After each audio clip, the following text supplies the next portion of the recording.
Primeira. A história do demônio das 3 da manhã. Você já acordou no meio da noite, olhou para o relógio e viu que eram exatamente 3 da manhã? Esse é um momento em que muitos sentem um arrepio na espinha, um calafrio inexplicável. Mas por que isso acontece? Imagine-se deitado em sua cama, no conforto do seu lar. Tudo está quieto, talvez um pouco silencioso demais. De repente, você desperta, olha para o relógio e lá está, 3 horas. É nesse momento que seu coração pode acelerar, e você se pergunta, por que acordei agora? Há uma crença antiga e amplamente difundida em muitas igrejas e comunidades religiosas de que 3 da manhã é a hora do demônio. Mas de onde vem essa ideia? Vamos voltar um pouco no tempo. Muitos acreditam que Jesus Cristo foi crucificado às 3 horas da tarde. Sendo assim, 3 da manhã seria a antítese desse momento sagrado, uma hora profana e cheia de atividades malignas. Alguns dizem que é a hora em que os demônios e espíritos malignos são mais poderosos, tentando imitar ou zombar da Trindade Santa. Em algumas culturas, a hora do demônio é também associada a bruxas e atividades paranormais. Histórias de encontros sobrenaturais, avistamentos de espíritos e sensações de sufocamento durante o sono, conhecidas como paralisia do sono, são frequentemente relatadas nesse horário. Por mais assustadoras que essas histórias sejam, a Bíblia não menciona nada sobre um demônio das 3 da manhã. Não há versículo algum que sugira que essa hora tem qualquer significado espiritual negativo. No entanto, a ideia se espalhou, alimentada por tradições orais, superstições e talvez uma boa dose de filmes de terror. O medo do desconhecido é uma emoção poderosa. E acordar no meio da noite, quando tudo está escuro e silencioso, pode nos deixar vulneráveis a esses medos. Mas é importante lembrar que, embora essas histórias sejam fascinantes e assustadoras, elas não têm fundamento bíblico. Então, da próxima vez que você acordar às 3 da manhã, respire fundo e lembre-se, não há nada na Bíblia que sugira que essa hora seja mais perigosa ou amaldiçoada que qualquer outra. Pode ser apenas seu corpo, seu relógio biológico, ou talvez, apenas um pouco da imaginação pregando peças. Segunda. A lenda da Madalena arrependida. Hoje vamos explorar uma das figuras mais intrigantes e mal compreendidas do Novo Testamento, Maria Madalena. Mas, será que tudo o que sabemos sobre ela está realmente na Bíblia? Imagine uma mulher de beleza e mistério, andando pelas ruas empoeiradas da antiga Jerusalém. Ela é Maria Madalena, muitas vezes retratada como uma pecadora arrependida, uma mulher de má reputação que encontrou redenção aos pés de Jesus. Mas espere, essa imagem que tantas vezes é pintada dela, será que é verdadeira? Vamos voltar ao tempo em que essas histórias começaram a surgir. Maria Madalena é mencionada várias vezes nos evangelhos. Ela é a mulher de quem Jesus expulsou 7 demônios.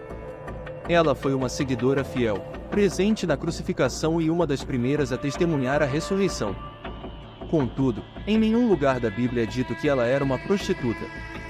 Essa associação veio séculos depois, em uma época em que a igreja estava tentando reforçar certas ideias sobre penitência e arrependimento. Foi no ano 591 que o Papa Gregório I, em um famoso sermão, combinou Maria Madalena com outras 2 mulheres mencionadas na Bíblia, a pecadora anônima que ungiu os pés de Jesus e Maria de Betânia, irmã de Marta e Lázaro. Ele as fundiu em uma única figura, a pecadora arrependida. Essa interpretação foi reforçada ao longo dos séculos em sermões, obras de arte e literatura, consolidando a imagem de Maria Madalena como a prostituta redimida. No entanto, essa não é a história que encontramos nas Escrituras Sagradas. A Bíblia nos apresenta uma mulher corajosa, dedicada e profundamente leal a Jesus, mas nunca menciona uma vida de pecado carnal.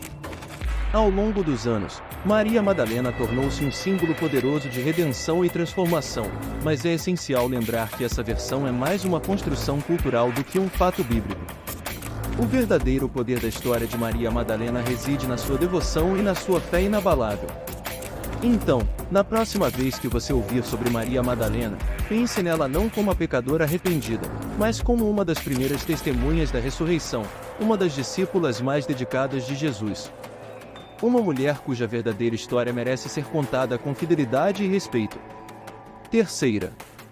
O mito da Arca da Aliança perdida. Imagine um objeto tão poderoso e sagrado que, segundo a lenda, poderia derrubar exércitos, causar desastres naturais e até matar aqueles que ousassem tocá-lo. Esse é o mistério da Arca da Aliança, um dos artefatos mais fascinantes e enigmáticos da Bíblia. A história da Arca da Aliança começa nos dias de Moisés. Feita de madeira de acácia e revestida de ouro puro, a arca continha as tábuas dos 10 mandamentos, um vaso de maná e a vara de Arão. Era o símbolo máximo da presença de Deus entre os israelitas. Mas o que aconteceu com ela? E onde está agora? Muitas igrejas e tradições cristãs têm suas próprias teorias e lendas sobre o destino da arca. Alguns acreditam que foi escondida pelos sacerdotes antes da destruição do Templo de Salomão pelos babilônios.